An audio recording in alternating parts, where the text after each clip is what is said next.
Entonces, hoy día estamos junto a Rodrigo Peralta. Él es profesor de teatro. Por lo tanto, hoy día vamos a tener la oportunidad de tener una mirada que es muy interesante, que a lo mejor, lamentablemente, ha estado un poco marginal en el currículum escolar, que es la mirada desde las artes, ¿no es cierto? Cómo se puede generar un vínculo entre la pedagogía, la acción pedagógica y las artes. Rodrigo, ¿cómo estás hoy día? Acá estamos desde Talca, tranquilito, trabajando. Mira, qué bueno y espectacular, porque hasta ahora, bueno, los dos profesores que hemos entrevistado son de Santiago, que también uno empieza desde la centralidad, así que también vamos a tener una visión desde la provincia y desde el sur, ¿no es cierto? Que también es interesante y también de repente está un poco escondido. O sea, yo me estoy viniendo hace muy poquito a Talca, así que el recorrido, todo mi pega ha sido en Santiago. Mire, entonces ahora estamos comenzando un camino, entonces. Rodrigo, Proceso, claro. queremos empezar desde la infancia, el proceso de la adolescencia, antes de formalizarnos nosotros como en nuestra educación formal. ¿Qué hay de tu, a lo mejor de su relación con la familia, con los amigos, en ese contexto temporal en que uno va creciendo, se va desarrollando en la infancia y adolescencia, que usted pueda extraer y que esté utilizando en su práctica pedagógica actualmente? O sea, yo trabajo mucho con las biografías, mucho, mucho, mucho. Es como la posibilidad que tienen las artes, pero en mi caso particular, claro, vengo de una familia de profesionales, pero no muy adictos a las artes. ¿Mm? La música, esas cosas, pero sí fue inculcar mucha lectura. Inculcar mucha lectura y, claro, mucho tiempo solitario a contemplar, leer, y en el camino, cuando uno está pendejo, cuando uno niño, el tiempo es extraño, entonces de pronto me pasó en la escuela de teatro, que una dinámica en donde tenía que recordar la niñez y la infancia. ¡Pum! Órale. Ahí entendí. Claro, no sé si de pronto el factor familiar te da el soporte. Yo creo que te cuidan, pero uno va buscando, uno va descubriendo, a lo más Rousseau, ¿ah? La experiencia personal, Bueno. cuando uno es niño, curioseando, haciendo hoyo, escarbando, buscando en el libro ajeno a veces, ese bichito de la curiosidad. Para mí es el concepto que reúne mi infancia con este mundo de la pedagogía, de la didascalia, que es el bichito de la curiosidad. ¿En qué momento ese bichito por la curiosidad, que a lo mejor era incipiente, se formaliza, ¿no es cierto? Y usted toma la decisión, ya, me voy a dedicar al arte, ¿no es cierto? En este caso al teatro, y lo voy a vincular con la pedagogía. ¿Cómo nace ese interés de vincular esas dos cosas y cuándo? Mira, eso a mí es bien como prematuro, porque yo me acuerdo a los 12 años, 13 años más o menos, mi papá era editor de una revista, se llamaba Chile a Color, una revista de geografía, en los 80, ¿no? Comienzo de los 80, y claro, yo leía, me gustaba la historia, mi vieja me llevaba a los museos, y de pronto me rebelé, 12, 13 años, y me metí a un grupo de gente en el barrio Yungay de Santiago, en una de las primeras bibliotecas populares comunales, se llamaba el Taller Urbano. Y ahí conocí a los incipientes muchachos de las artes vanguardias de Chile hoy día.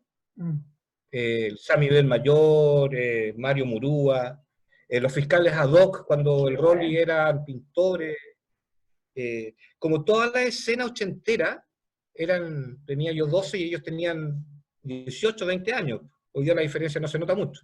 Entonces ahí como que empecé a tener a profesores, al Gonzalo Rabanal, empecé con la pintura, la música, y esa necesidad de enseñárselas a mis amigos también. Y me pasaba en la escuela con todo eso, porque ahí no paré. Hasta que di la prueba de aptitud, la PAA, y yo iba a estudiar historia o ciencias políticas. Esa era Claro, estaba en talleres de teatro y todo el cuento, pero me gusta la historia y la ciencia política. y no pasó nada, y quedé en teatro. Y ahí fue como el vínculo. Dije, ya, voy a estudiar esto, pero también entiendo que el teatro, como disciplina multidisciplinaria, que alberga mucha disciplina y mucha ciencia de la educación y del conocimiento, dije, a través del teatro yo puedo educar, puedo formar gente, pero no desde tanto conocimiento de lectura, sino desde las actitudes. Y con los años me di cuenta que existía un Paulo Freire, un Augusto Boal, que había una escuela de Frankfurt, que existía el famoso constructivismo. Y ahí dije, órale, pero eso fue, no tenía las lucas de estudiarla antes, y eso fue el año 2004-2005 que digo, no, pues necesito complementar las artes y todo el conocimiento de las vanguardias y la historia del arte con la pedagogía. O sea, entender que el director de escena es un pedagogo. Genera una didascalia. Y ahí entonces, y después empecé a estudiar, investigar textos, y claro, la relación con el teatro y la formación, la educación, con la República Chilena, o sea, la República de Chile, los procesos pedagógicos de educaciones primarios, los amunates y todo este cuento del siglo pasado, mitad del siglo pasado, o sea, antepasado, 1843, está sumamente vinculado con las artes escénicas, con el teatro. Ahí fue como o sea, no era una eureka, pero para mí fue eureka. Así fue maravilloso entender eso. Diego, voy a hablar a lo mejor desde la percepción y desde el no conocimiento de repente que hay desde este vínculo entre la arte y la pedagogía. Uno podría pensar que la arte son, en el proceso de creación inmanente que hay en la arte, a lo mejor hay más aspectos relacionados con la fluidez, ¿no es cierto?, con la libertad para crear, innovar, etcétera, etcétera. Y en la pedagogía, en cambio, a lo mejor uno podría pensar que hay más estructura, ¿no es cierto?, el diseño de la clase, los indicadores de logro, los objetivos de aprendizaje, y a lo mejor el resultado sobre el proceso. A lo mejor se podría pensar desde la percepción, insisto, que son dos procesos que van independientes y que cuesta conectarlos. Sin embargo, usted ha trabajado en escuelas. ¿Cómo es este proceso de ingresar desde el mundo de la arte a lo mejor a lo más institucionalizado de la escuela, o a lo mejor es una percepción que no tiene que ver con la calidad y un proceso que es muy armónico? ¿Cómo sería ese proceso? Sí, mira, fuertemente hoy día nos estamos dando cuenta. A ver, el mundo de la academia es bien especial. Yo siempre la diferencio entre dos sectores, que es el más radical y el más puritano. El más puritano. Que no cree mucho en este argumento constructivista, no, es mucho más conductual, mucho más, no, que esto es esto y sí, y así se hace. No, pues yo entiendo, y desde chico entiendo que el trabajo es bidireccional. O sea, una cosa es lo que nos enseñaron con respecto al mundo de las artistas y los artistas, el mundo de la volada. Y creo que esa es una manipulación muy fuerte que tiene la historia. Entonces hay un momento que hay que demitificarla, porque el artista o el artista tiene una formación intuitivamente pedagógica. ¿Por qué? Porque hay una metodología de trabajo, hay una disciplina de levantarse. O sea, cuando Rafael pintó todo este cuento divino, él se levantaba muy temprano, educaba a sus maestros desde la teoría del color y la tierra y todo este cuento que tiene que ver con los humores de aquel tiempo. Entonces, cuando uno empieza a vincular este asunto y uno dice, churra, qué interesante que hoy día, porque esto está planteado desde los años 90, con la llegada de la democracia, de generar un currículum ya no oculto desde las artes. Claro. Por eso la Verónica García Huidobro genera este plan diferenciado de artes escénicas, cubriendo también el cuerpo, el movimiento. Entonces, uno dice, chura, pero la Verónica García Huidobro lo toma también del gran conflicto de posguerra y de Segunda Guerra Mundial, en donde es súper importante cómo generamos esta triada, el saber hacer ser, conocimiento, procedimiento y la actitud.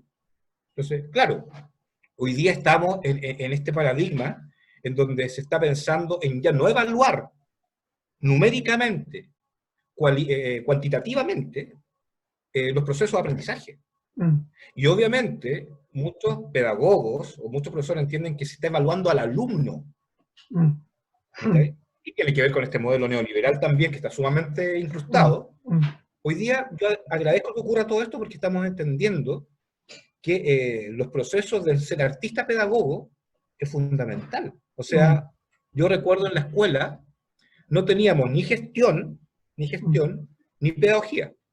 Después empezó a aparecer esta cosa porque es súper importante, que no es solamente producto estético, es proceso pedagógico a través de las artes para poder generar y formar personas.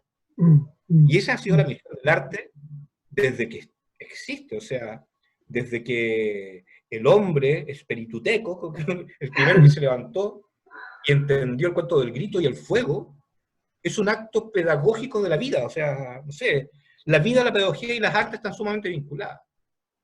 Perfecto. Que aparece este cliquito.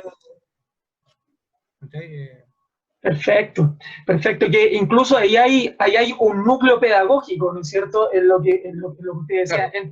entre la formación de la disciplina, que incluso desde el arte se forma la disciplina y hay una visión de mundo en la relación que se establece entre el profesor y los estudiantes, ¿no es cierto? Qué interesante eso. Y los estudiantes, claro. Claro.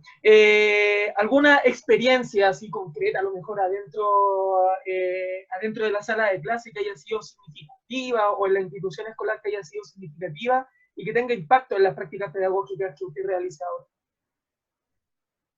Mira, a mí lo que me ha pasado en la relación con el mundo de la escuela, que yo como que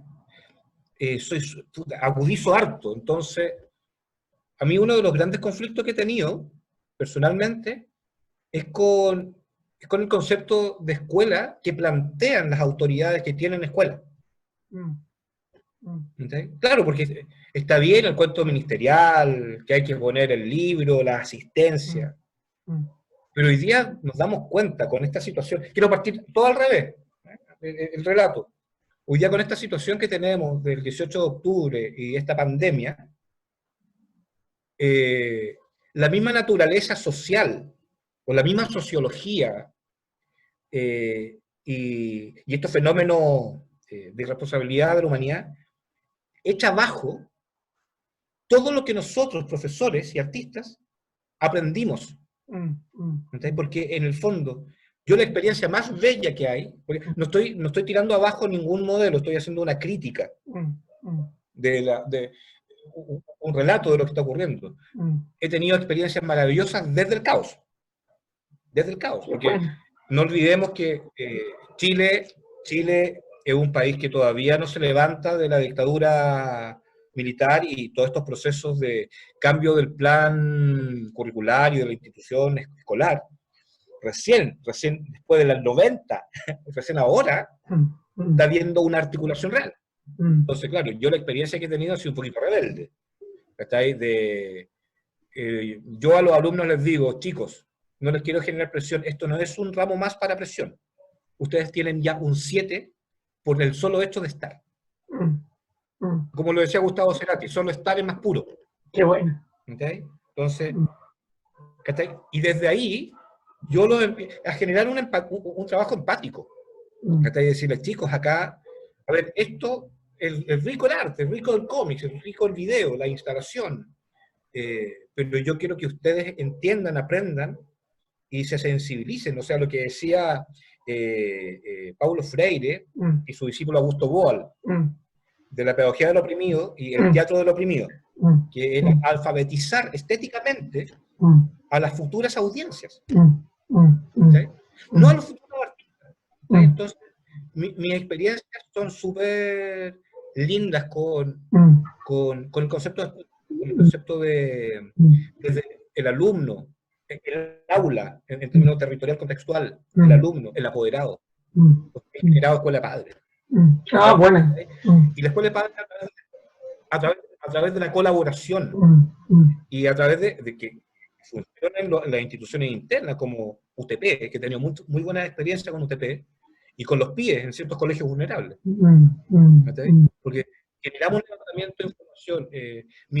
Mi señora es psicóloga, entonces, y trabaja con niños autistas, entonces, claro, me ha abierto el mundo para poder yo intuitivamente diagnosticar o prever cuál va a ser el trabajo corporal o de voz que voy a hacer. Si no, yo lo derivo automáticamente a un fono, o generamos un levantamiento de información con respecto a qué pasa con la familia. O sea, hoy día nos damos cuenta que la institución escuela no funciona solamente para generar esta cosa caprichosa que tiene el ministerio de generar contenido,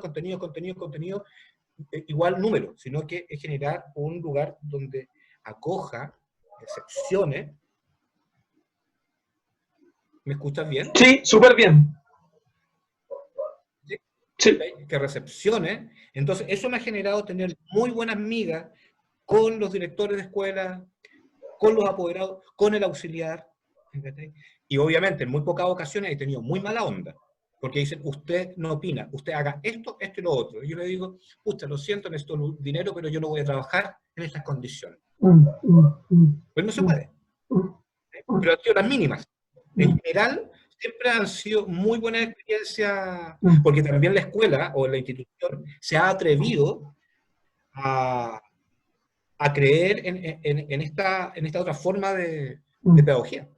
La escuela que inaugura Paulo Freire y el discípulo Augusto Boal con la pedagogía del oprimido le da como es una inversión de la sala de clase, una inversión de la escuela en la que los estudiantes pasan a tener un rol central y protagónico. O sea, ellos son los que, ellos son el eje y son el impulso del proceso pedagógico, ya no el profesor, ¿no es cierto?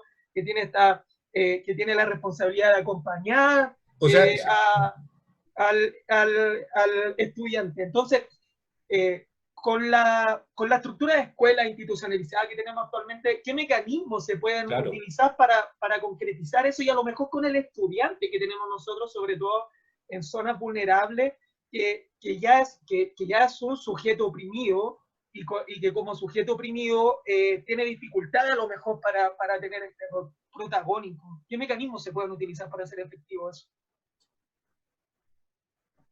Mira, yo creo que con todo te veo con la imagen pegada, pero me escuchas bien, ¿cierto? Súper bien, muy bien, perfecto. Ya. Mira, yo creo que, insisto en el contexto histórico en que estamos viviendo. Yo creo que estamos viviendo como esta cosa Belle Époque del siglo XX. ¿Sí? Y si vamos a la historia, se nos vienen tiempos difíciles. Porque en la década de la Belle Époque del siglo XX en Chile también fue bien jodida la cosa. El lunes negro del 29, este eterno retorno que hay. Y este eterno retorno nos dice algo, nos dice que no hemos aprendido muchas cosas en términos de una actitud frente al glosario. Me explico. Queremos refundarlo todo. ¿En base a qué? Tenemos una población sumamente ignorante de cosas muy básicas. No hay disciplina y no hay una metodología de estudio. Imagínate que ahora, que se ha tenido que hacer teleclase a través de webclass, nos damos cuenta y constatamos que nosotros somos los cuidadores de la guardería. Y donde forzamos a la familia a entender qué es educar y entender el modelo de enseñanza-aprendizaje. ¿De dónde proviene el núcleo de educación y quiénes somos nosotros? ¿Está ese mono? Entonces, ¿qué pasa en el aula? ¿Qué pasa con el postulado de Paulo Freire? ¿Qué pasa con este cambio que ya, claro, somos pedagogos, tomamos de la mano y llevamos, pero a la vez nos volvemos facilitadores?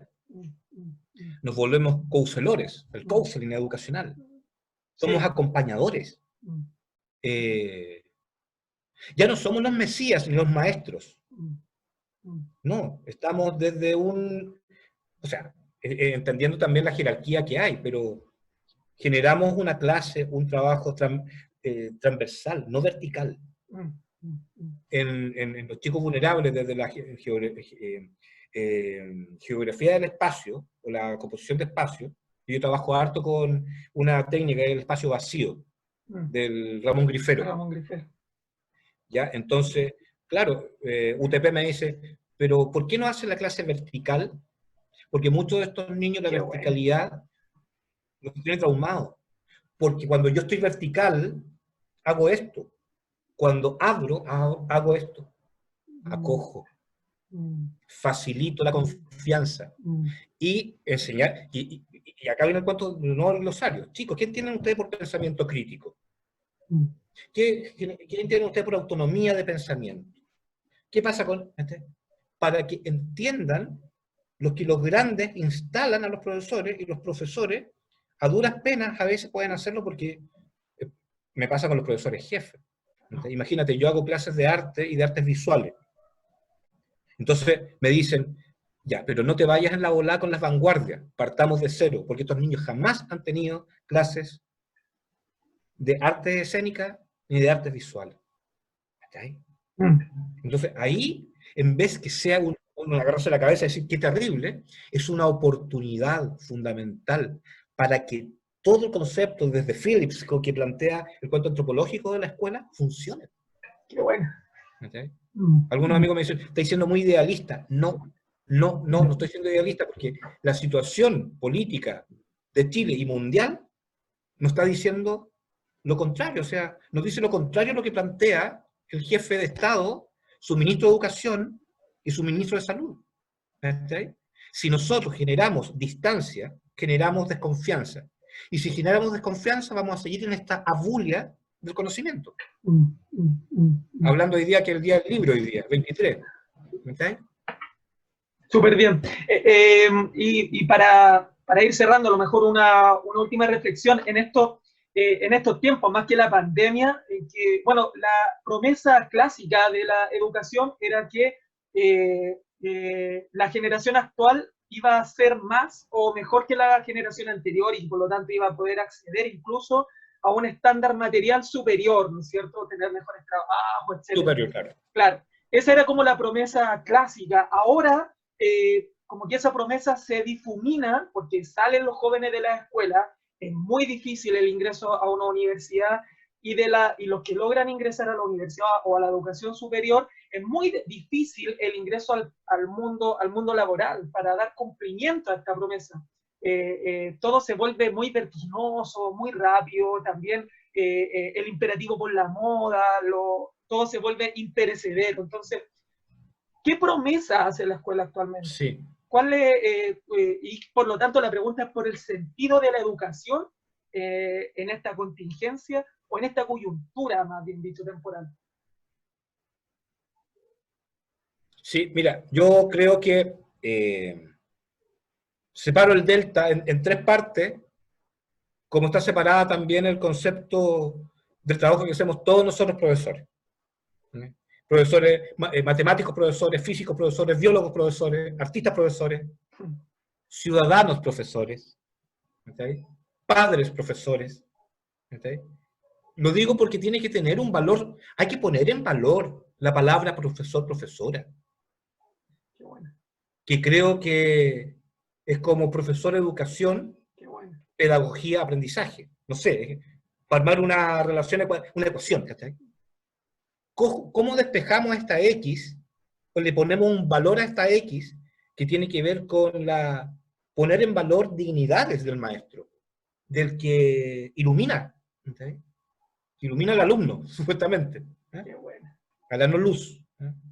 Entonces, ¿cuál es la promesa? No sé, creo que en términos de conocimiento, desde las políticas públicas de educación, son pésimas, son pésimos augurios. ¿Por qué razón? Porque tenemos una cartera ministerial en Chile que está tachada de puro documento, de puro contrato, por pura glosario jurídico y comercial. Lo que menos hay es humanismo y pedagogía. Entonces, se transfiere solamente a que tenemos que rearticular la educación, no porque tenemos que darle un cambio al país, sino que porque tenemos que generar divisas y justificar las lucas que se van a los colegios. ¿Okay? Por un lado. Por el otro sopesón, somos nosotros, los que en la praxis estamos viendo la realidad. Que no paramos de superarnos, de ir generando nuevas didácticas hoy día, con este cambio que hay, con el e-learning, supongamos. La educación electrónica, la educación a distancia, de cómo es nuestra relación con nuestros pares. Conversamos de esta demanda, conversamos de esta palabra que tú dijiste, de esta promesa, la promesa, ¿está ahí? Entendemos, generamos le damos un sentido real, tenemos una conversación coherente en los consejos profesores. O sea, Sí. no sé, no somos los papás ni las mamás, somos los profesores, las profesoras.